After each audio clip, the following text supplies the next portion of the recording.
ते कुठे कुठल्या प्रकारचं आरक्षण आलेलं आपण बघितलेलं आहे। अजित पांढरे आमचे प्रतिनिधी आपल्याला अधिकची माहिती देतात। अजित, आपण बघतोय लॉटरी तरी पार पडली आहे, मात्र आता दावेदार कोण कोण आहेत, चुरस कशा पद्धतीने बघायला मिळते?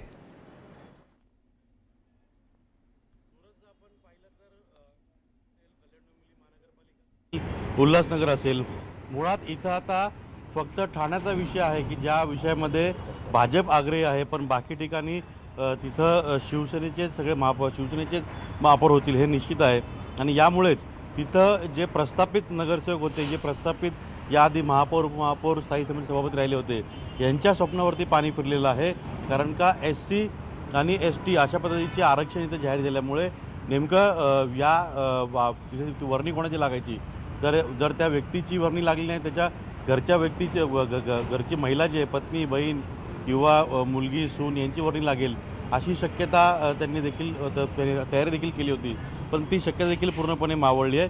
कारण का ज्या पद्धतीनं ST प्रवर्ग लागलेला आहे त्यानुसार आपण जर ठाण्याचं पहिलं बघितलं तर ठाण्यामध्ये अनुसूचित जाती हे आरक्षण पडलेलं आहे। यामध्ये महापौर पदाकरता कोण कोण तिथं नाव चर्चेमध्ये आहेत त्यांची नावं मी सांगतो।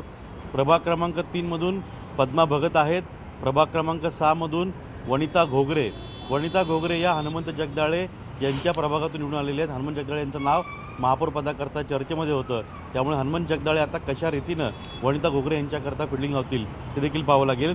तिसरं नाव आहे प्रभाग क्रमांक 7मधून विमल वसंत भोईर, प्रभाग क्रमांक 9मधून गणेश कांबळे ही व्यक्ती ती आहे की सगळं घडामोड घडल्यानंतर निवडणुकीचा ज्यावेळी प्रचार संपला होता त्यावेळी राष्ट्रवादी काँग्रेसच्या ऑफिसजवळ जाऊन यांनी एक विचित्र प्रकार केला होता, त्यामुळे हे चर्चेमध्ये आले होते।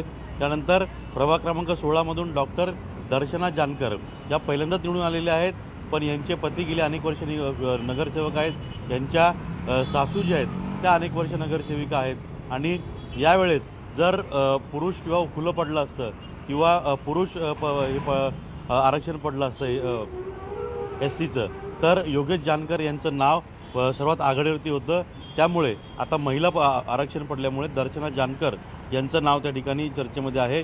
तर प्रभाग क्रमांक 24मधून आरती गायकवाड आहेत, प्रभाग क्रमांक 28मधून दीपक जाधव हे दिव्यातली नगरसेवक आहेत, दुसऱ्यांदा निवडून आलेले नगरसेवक आहेत। आणखीन एक नाव चर्चेमध्ये होतं, जर ओपन पडला असता किंवा OBC पडला असता तर रमाकांत मडवी हे उपमहापौर होते ठाणे महानगरपालिकेचे आणि एकनाथ शिंदे यांचे अत्यंत जवळचे मानले जाणारे व्यक्ती आहेत।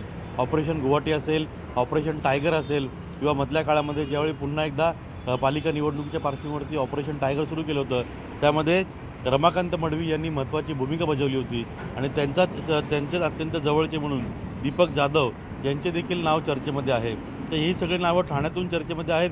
तर कल्याण डोंबिवली महानगरपालिकेमधून किरण भांगले हे उच्च शिक्षित तरुण आहेत आणि यांचं नाव जवळपास निश्चित त्यामुळे अजित, चुरस एकीकडे मोठ्या प्रमाणात वाढलेली आपल्याला बघायला मिळते, त्यामुळे कोण महापौर बनणार हे पाहणं महत्त्वाचं असेल। दरम्यान मुंबई महापालिकेत